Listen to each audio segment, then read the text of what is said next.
Okay. And we've got the voice is recording this time as well, so So it's all we going are good. live. We are live on air. We're ready to go. Yeah, finally for everyone that has been waiting. And actually, I was pretty shocked that actually is people waiting for us to talk. You know what, I was as well, because for me, I didn't think anyone cared. No, yeah, Like, the same, because I thought when we put the videos and stuff, it looked like we were going to do it right away. And then we had our trial, let's call it that way. and we did it And well. then since it's been so long. Yeah. Yes, I I would think not forget about it. Like I would totally have forget about it. If I would be a spectator, I would be like, I wouldn't buy. It's good that we've it's got gone. people that. They came and they're gone. Yeah. So that made me happy. Good Question, question. didn't we? About what people has been asking and so what people expect. I have But there them you go. There you go. written down. But yeah, basically, just gonna say hello. Thank you for waiting. I know we kept everyone waiting for quite a while, but here we are. And also, basically, what we're gonna be doing is we're gonna choose a topic every time we film or record about what your questions basically, and we're gonna talk about it. Or maybe we can pick sometimes the topics we wanna talk about. We can invite people on request as well, or depending on what we're talking, to invite someone that is got more knowledge or they want to share knowledge with us or ideas or things like that. So we're gonna be bringing people when we can. And yeah, basically that, just talking about bodybuilding mainly, I could say. I wouldn't mind to do some teaching of questions. So I'm always going to be teaching or talking about what I know as a nurse. So my point of view is not going to be maybe bodybuilding related, because bodybuilding doesn't have much research, and the research that it has is pretty bad, let's put it that way. It's not yeah, it's how it is. I'm sorry. So I'm gonna be talking about what I know and about what I've studied and how that could be applicable, or how certain things that bodybuilders are doing out there can impact. That is what I can do if people are interested in that.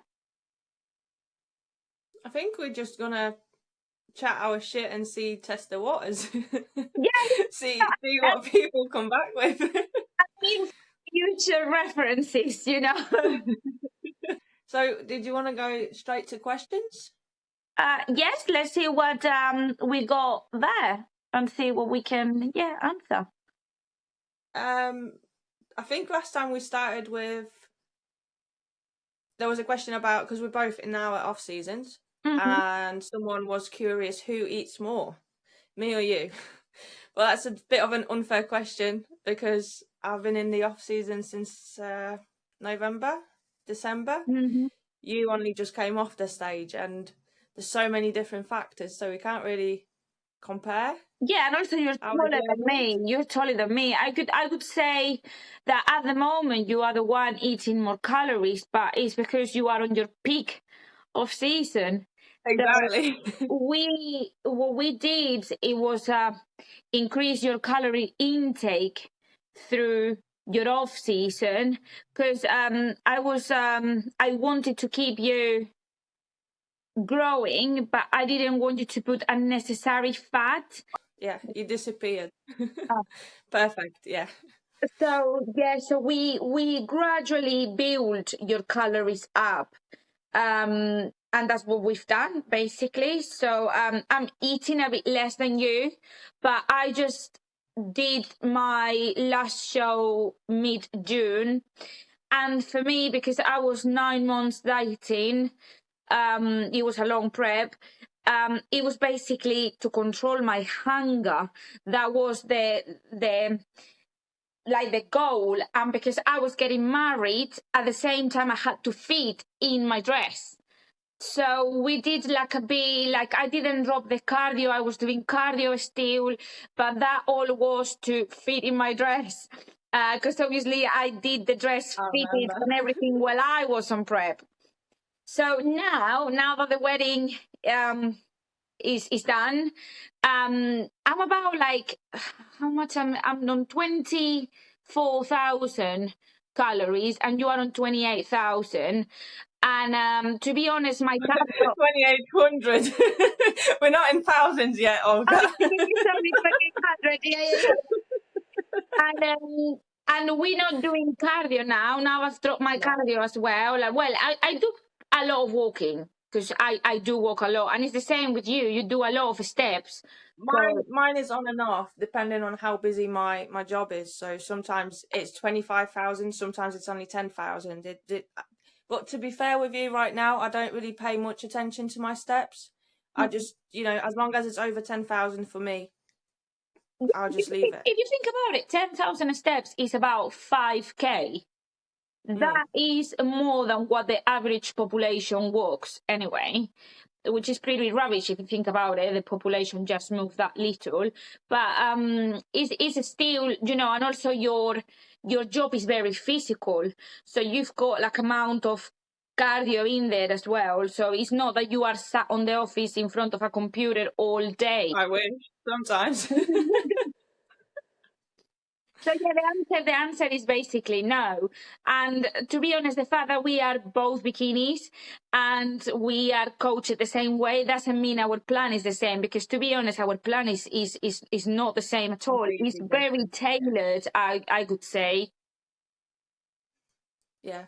And like I know we both have like same kind of weaknesses, like the shoulders and glutes as normal, every bikini girl, but our plans are different anyway, because how our body responds to it. My body's not going to respond the same way to the plan that you're on. If we're going to be on the same thing for like say 5 months, we're going to get different results, and not really what we're going for. Yeah, and also you keep your waist. Doesn't matter that you are on a season, your waist is still tiny. The first place in where I put my weight on is in my weight. So I, for example, 3 times a week, I keep training my abs, even when I'm not on prep. I just do crunches. I don't do obliques or anything, but I keep training them to keep in shape, because otherwise I'll turn in a funny shape. And it's true. I'll go like boom. And then because my legs are still pretty lean, comparing with, so I would go very rounded in the midsection. So for example, you don't do abs at the minute. For me, it's opposite. I think I've got abs once a week, like 20 crunches or something once a week. But even last prep, we was leg raises once or twice a week, I think, and 3 sets of that, and that was it. I never really, other than vacuums, which I count as ab exercise, but other than that, we don't really add abs to my programs ever. But mine, my body's different. Like my upper and my waist stays lean and comes lean very quickly, whereas it's my legs. My legs always gain the most fat, and they leave the latest. Like so we're completely different. The pages last year we were like struggling with it, but it's always a place in where the body is stubborn. For me, it's the waist. I always think my waist comes in the last. But yeah, everybody's different, so we can't give the same plan to different people, because it just won't work. But to answer the question, at the moment, I'm eating more than you. Yeah. But it was to be expected, because I'm in the off season for longer, and I'm also bigger than you in the sense of being taller than you. Yeah. So that gives a lot to it. Yeah, because that's something to clarify.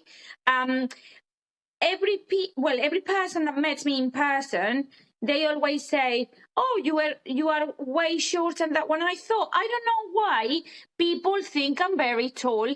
I am not. I am. She's got a small person syndrome. Like a Oompa Loompa. I'm a tiny person. How tall are you? Like, well, 5 in centimeters, I'm 158. 157. I think the last measure in the emperor was 158. So that is just 5'2". And I'm 5'10". So there's a big, big difference there. Yeah. Just to clarify that.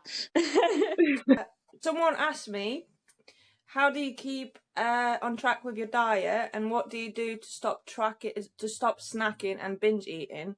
That came from a lady who isn't a bodybuilder, so I'm guessing the question is like overall in a lifestyle situation when someone's trying to lose weight or eat healthy or just started a diet, I'm guessing. Okay, something that I get very commonly for example, people at work, they always say, oh, I wish I had your motivation. But that is not the fuel of it. For example, this morning I was telling Simon this in the car. I didn't want to leave home, and then I was in the car and I was in there at the gym, and I said to Simon, this is clearly motivation is not driving us in days like today. It's like the discipline, but also for me is the eyes on the goal. So it doesn't matter what your goal is and how badly you want it. So for example, in my case, I want to be a better bikini than I was now in 2024. So all I do, every single rep, every single meal I eat, everything I do is about me thinking on a stage. And I already know the color of the bikini that I'm going to have in 2026, by the way. So, yeah.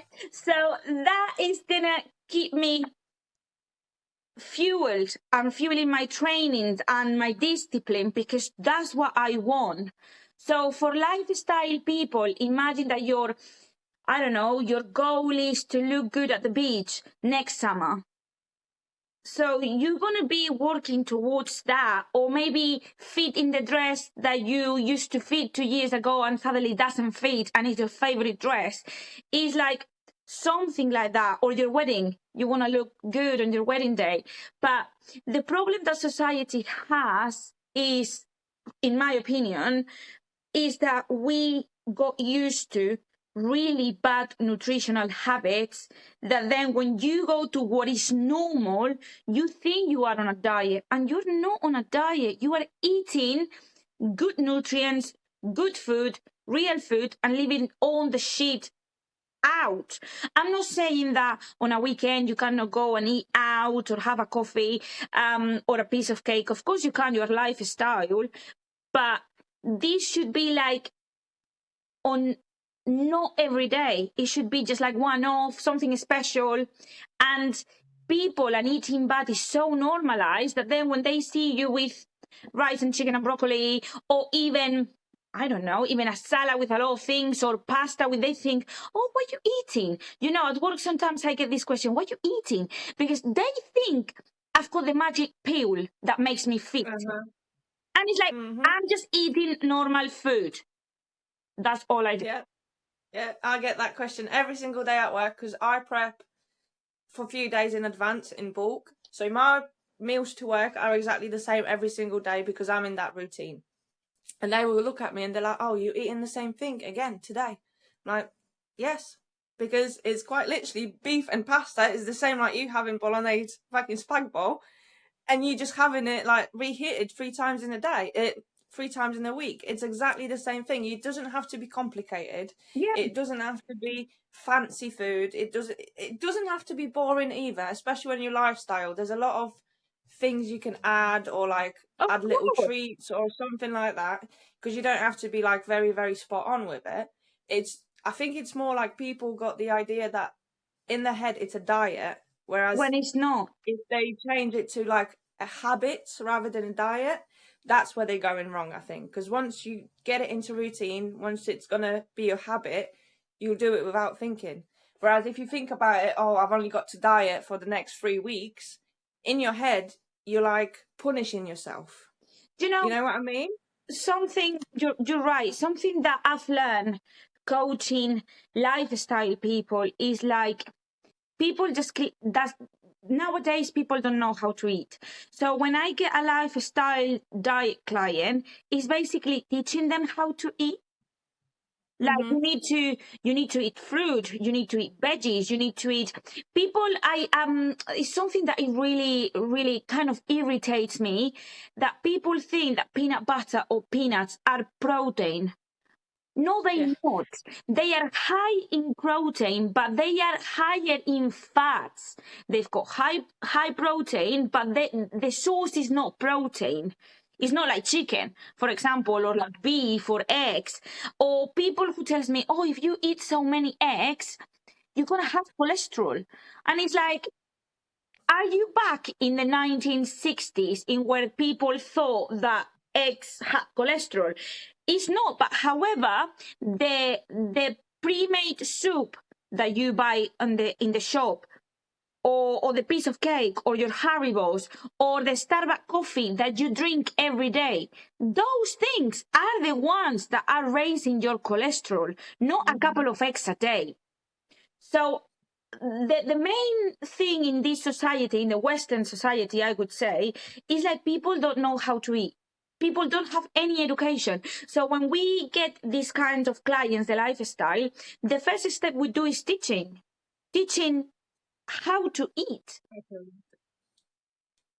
And the fact that you have to pay someone, I mean, it's how the business is. So I like to help people, but you're paying someone to teach you how to eat, which it should be one of the basic things we get when we are little.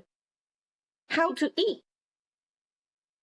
In my opinion, and also another thing would be like how you want to feel or how you see yourself in 10 years time or in 20 years time. So for example, when I'm 60, I don't want to have a heart attack. That doesn't mean I won't have it, because sometimes, other factors, but if your diet is bad, if you drink a lot of alcohol, if you smoke, you're increasing the risk factors. If you have obesity or overweight, that's a cardiovascular disease that's going to impact your arteries, your heart, your veins, your peripheries, everything. So do you want to be kind of fit and able to do your own shopping and walk your dog when you are 60, 65, about to retire and enjoy life? Or you want to have big legs, in pain, you're going to have like hurting knees of carry all that body weight. So it's not just about the now and how we look, it's how you're going to be feeling in 10, 20 years time. It's like investment into your future in a way. Yeah. And sorry, carry on. I lost it. I think I was trying to say it's like, like, I don't know, I lost it now. But basically, if you want it, you're going to get it.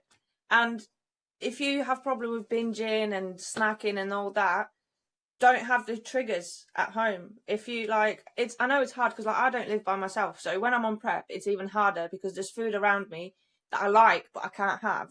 But that's when my mindset comes in, and I'm like, I can smell it. I can probably look at it about 5 times a day, but I'm not going to have it because I can see myself what I'm working for. Whereas if you're just on a diet and you know that if you're going to have sweets in the cupboard and you leaving them for your treat day, you're going to go into that cupboard and you're going to have them. And you're not going to have just one. You're going to end up eating the whole pack because, now I've opened it. Now I've fucked up anyway, so I'm going to fuck up even more. And I've been there. I think everyone's been there. I have been there as well. We all have been, and especially after prep, you say, oh, I'm just going to go for one when you are post prep, and then the hunger for it is so much and the craving that you just carry on. It is almost like a stress and anxiety accumulated, and then you can't stop. So that is a good tip. Don't have at home the things that you think you are not going to be able to control. Yeah, and if it's something you fancy, buy it on the day that you're gonna have it as a treat. Don't I've been there where where them skinny cakes, I think they're called, or skinny bakery, and they had them little treats. And the only thing about it is little treats like this, and they were only about 150 calories for 5 little bites like that. And don't get me wrong, they were nice. And I had them before I prepped last time, and I put them in the freezer because I had some left. But then in my head, all the time I was in prep, I was thinking, oh, I have them little snacks in the freezer. I have them, like, I want them because I have them. So I just gave them away. I was like, if I don't have them in the freezer, I can't keep on going back to them. Yeah. It's also to make your nutrition enjoyable. So Yeah. if you want to lose weight, that doesn't mean that you have to go on lettuce and chicken every single meal, every single day. You can have every dish that you want, cook at home, because that basically is the thing. When you cook at home, that's the goodness. Because you know the oil you're using, you know the products you're using, and normally when you eat out, is everything covered in oil. So you can have different dishes along the week, and things that you like. If you like pasta, have it. If you like, I don't know, sweet potato fries, have them. You can. It's also the amounts you eat, and I think it's very important to have a free day in the week when you are lifestyle. In a free day where you can, I don't know, enjoy a glass of wine with your friends, or a meal out with your friends, or with your husband, or with your wife, or boyfriend, or whoever. That's very important, because that is also social. And that's, we live in a society that we socialize eating. Yeah. But I think that's mentally as well. If you have that once a week, I know this is not the way to think about it, but it does help sometimes that, like, I've been on track all week. I've got this event happening on the Saturday. I'm looking forward to it. So then the whole week that you're keeping on track and ticking boxes, it's kind of you treat yourself and reward yourself for your hard work that you've been doing. And also every time that you lost a little bit of weight and you look at the mirror and you think, oh, I'm looking good. That is also another thing to keep you going. I think rather than punishment, it should be something that, it should be consistent. And also, you need to know, for lifestyle clients out there, things doesn't happen overnight. You have to be consistent. You have to do the same thing every day for a long time to, that's why a lot of people that I know, they starve themselves for a month and then suddenly they binge, because obviously you cannot starve yourself. You need to eat, but you can have quick results. It's just impossible. But I think coming back as well, you said about the portions. I think portion control and realizing how much are you actually eating. Because I remember when I was doing PTing before, I used to help people with their plans as well. And the first thing I would get is ask them to write down what they ate and roughly the amount of what they ate. And they would be like, oh, I only ate this and this. But when you actually looked at the amounts they ate way more than they thought they have weight. So you have to be more conscious about how much you're eating and knowing that, like, you don't need a full plate to be full. You're just eating for the sake of eating at that point. Or when they told you, because I remember that was back a long time ago, but it was a patient actually said, no, I just have for breakfast, some cereal. But how much you have? And, if you have the entire bowl full of cereal, that is probably worth 500 calories in just some cereal, And then they add milk to it and the sugar and everything else on top of it. Yeah. And you're thinking, oh, it's just a small bowl of cereal, but you're having 1,000 calories in that little bowl of cereal. Yeah. Where you could have like a proper nice breakfast that will be less calories and be more satisfying to you, and it will help you in the long run in your diet. Yeah, absolutely.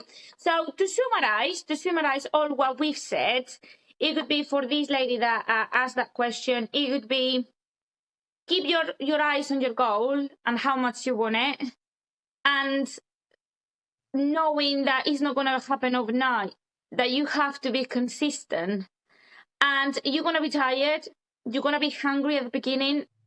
Yeah, but if you keep the eyes on the goal, that is just at the beginning. You're going to have more positives than negatives. So I would say my key points is like eyes on the goal and consistency.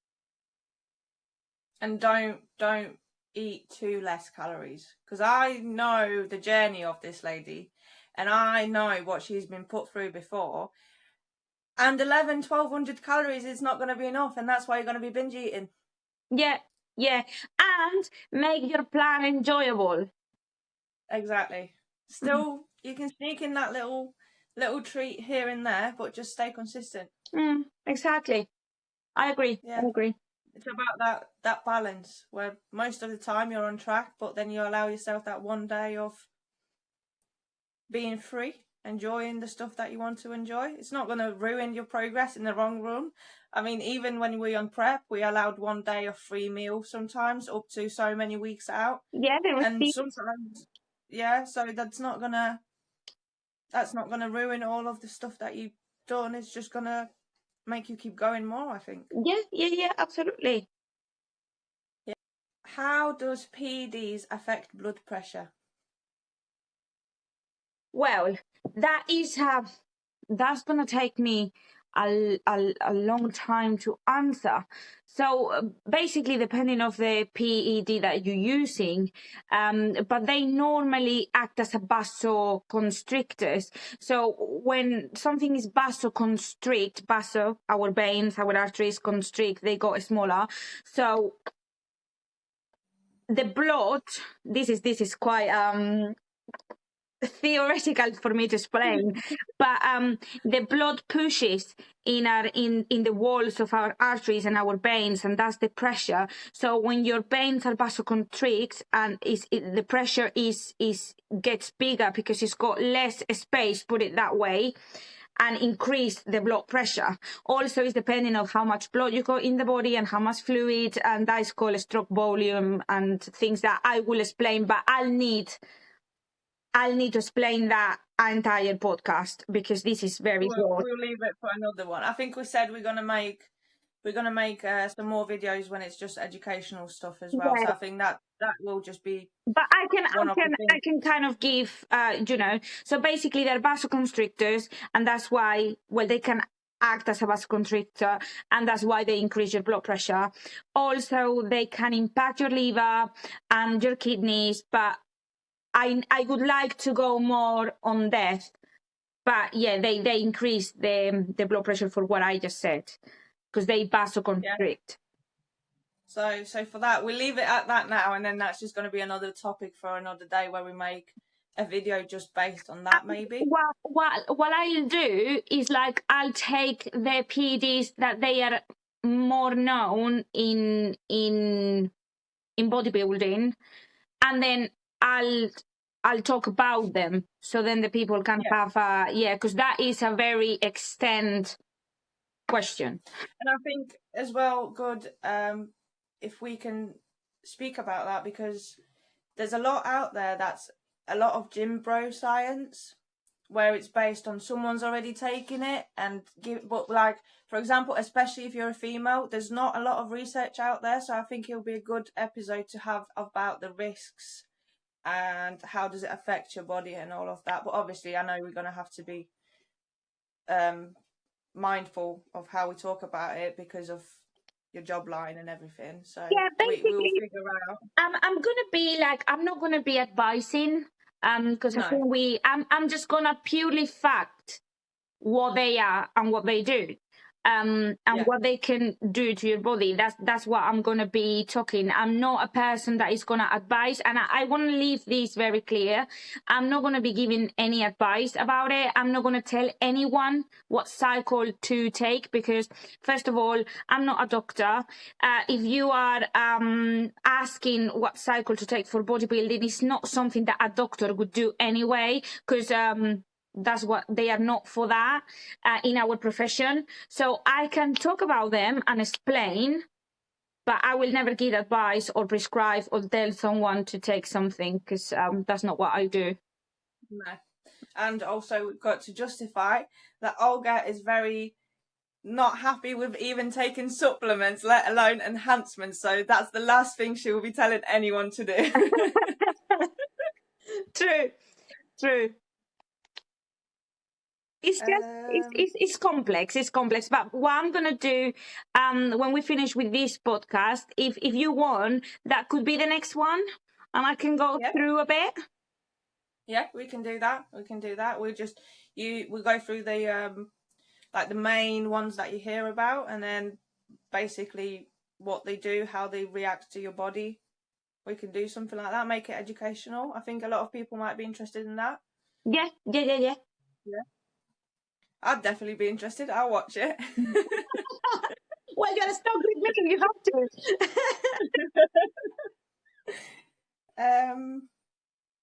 I found this one interesting.